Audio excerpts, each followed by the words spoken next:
Throughout the war unleashed by the Russian Federation against Ukraine, civilians in the military continuously asked NATO countries to help in the fight against the Russian Air Force. Due to the air superiority, the Russians often managed to bomb Ukraine and land paratroopers on its territory with impunity. Recently, these requests were heard, and various effective air defense systems began to be supplied to the country, including the British Starstreak air defense system, which will be discussed in this video.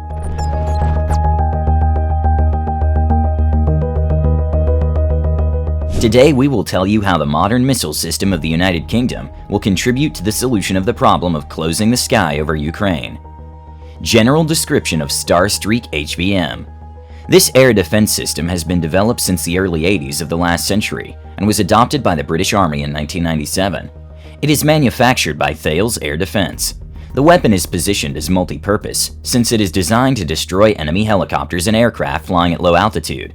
How does Starstreak work? After the shot, the rocket accelerates to a speed of over Mach 3, and then 3 striking elements are separated from it, which are then guided according to the Sacklos principle. The implementation of 3 striking kinetic tungsten elements weighing 0.9 kilograms, each with its own fragmentation warhead, increases the likelihood of target destruction. The length of the rocket is 1.39 meters, body diameter 0.13 meters, wingspan 0.27 meters, weight 14 kilograms. Top speed about Mach 3.5. Its range is 0.93 to 3.41 miles, with a maximum flight time of 8 seconds. The maximum effective altitude is 3.1 miles. How Starstreak appeared in Ukraine. The news that Ukraine was going to deploy Starstreak was announced back in March by British Defense Secretary Ben Wallace in an interview with the Mail. He confirmed that the first group of Ukrainian military personnel had already been trained to operate the system. At first, British Army Colonel Graham Taylor, commander of the 7th Air Defense Group, said that British troops were being transferred somewhere to a secret location in Eastern Europe to train Ukrainians in the operation of manpads.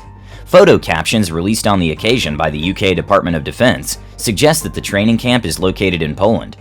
Colonel Taylor then noted that the missile was capable of inflicting catastrophic damage, in particular on enemy low-flying fighters and helicopters, which have so far been the main assets of the Russian aerospace forces used in the conflict.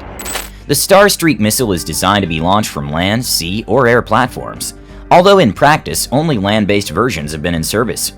On land, missiles can be shoulder-launched, in the traditional style of manpads.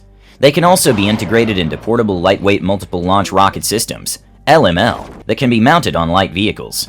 In addition, they can be mounted on armored vehicles in the form of box-type launchers. There are modifications of this weapon designed specifically for installation on Stormer tracked armored vehicles. Stormer is equipped with a cassette for 8 projectiles, which can be quickly fired at the target, and is also capable of carrying ammunition for a total of 12 reloads. In addition, Stormer is equipped with a guidance kit with an infrared sensor. However, nothing is known about the combat use of Starstreak from the Stormer platform. While the British Army has stated that Ukraine was only provided with an individual version of the shoulder launcher, the Times reports that LML-type systems were also delivered.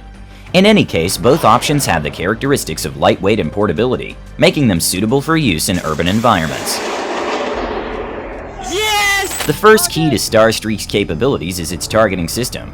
Most manpads fire heat-seeking missiles. First, the missile's infrared seeker head must lock onto the target's thermal signature before it is launched, and then autonomously aim at the enemy in a fire-and-forget mode, allowing you to quickly switch to another target if necessary, but only if additional time is available. Depending on the year of manufacture, some heat-seeking manpads require the seeker to cool down before it can lock on the target. Unlike such manpads, Starstreak uses laser beam guidance, in which the operator fires the missile as soon as the target is detected in the optically stabilized sight. In this case, the line of sight is maintained throughout the interaction process. The guidance unit projects 2 laser beams onto the target, and sensors on the missile calculate the relative position before impact. The power of these laser beams is low enough that they could not be detected by the aircraft they are aimed at, according to the manufacturer. In general, the new 2-laser method is more accurate than the traditional version, in which the target is marked with a single beam. The dual laser approach is more resistant to maneuvering targets that might otherwise escape the target lock. At the same time, unlike infrared-guided manpads, Starstreak cannot be fooled with flares or other heat sources. It is virtually immune to countermeasures, including the latest directed infrared countermeasures, DIRCM, L-370 Vitebsk, exported as President S, mounted on many Russian aerospace forces helicopters. Another advantage of the Starstreak system is that it is possible to hit small targets if the operator can see them through the sight, including those with infrared signatures, which may not be strong enough for tracking by a heat-seeking missile. The speed of the so-called darts, which are the striking components of the projectile, also known as hit tails, is such that Starstreak can destroy not just airborne targets, but also heavily armored targets on the ground, if the need arises. The darts have small control surfaces on the front to ensure they are guided to the target through the projected laser array. They reach the target in formation, at a distance of about 5 feet from each other. The speed at which the missile itself approaches the target, up to 2,000 miles per hour, leaves little chance for an airplane or helicopter to avoid it. Colonel Taylor made it clear during a firepower demonstration in the United Kingdom that targets moving slower than Mach 2.5 would not be able to escape the Starstreak missile.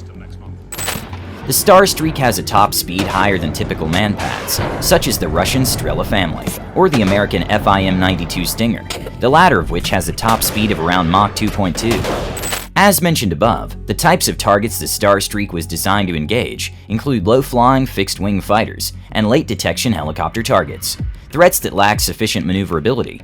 That is, against faster machines, these complexes are useless. At the same time, the missile was designed to have a longer range than comparable manpads, and was capable of hitting targets at a distance greater than the Stinger could. All in all, Starstreak's capabilities really mean it stands out from so many types of manpads currently available. The missile can also have a significant psychological impact on pilots who encounter it. Ukrainian air defense has already caused great damage to the Russian aerospace forces. The presence of a missile that cannot be countered by traditional means may be of particular concern to the Russian command. Experts say the Starstreak's unique performance and exceptional speed poses a major challenge to enemy pilots, who are unlikely to have enough time to react once the combat has begun. This, combined with the inability to jam the missile, has a huge impact on the morale of the pilots, greatly hindering the planning and execution of the mission. In order to use Starstreak, you need to complete short training courses. This takes some time, but not several months or years, as would be the case with armored vehicles, but several weeks. If the courses are attended by experienced fighters who already know how to work with weapons in general, and other models of manpads in particular, then they can master working with the installation in a matter of days. As Ukraine pushes for more weapons from NATO and other allies, the complexity of some weapons systems and the training required to use them is becoming more pressing. However, with the invading forces steadily bogging down and questions about the scale of the Kremlin's campaign raising, there are already signs of increasingly desperate tactics being used by the Russian aerospace forces to counter Ukraine's existing air defenses. The presence of Starstreak on the battlefield will make this environment even more dangerous for Russian aviation. The extent of the impact this weapon will have on the course of the conflict is still unknown. In fact, the officially documented first combat use of this complex took place only recently. In a video published by Ukrainian media on April 10, 2022, you can see how the fighters of the 95th Separate Assault Brigade near Kharkiv shoot down the Russian Orlan UAV with the help of Starstreak. How many more Russian aircraft do you think will be destroyed with the help of this device? Share your opinion on this in the comments, and subscribe so you don't miss our new videos.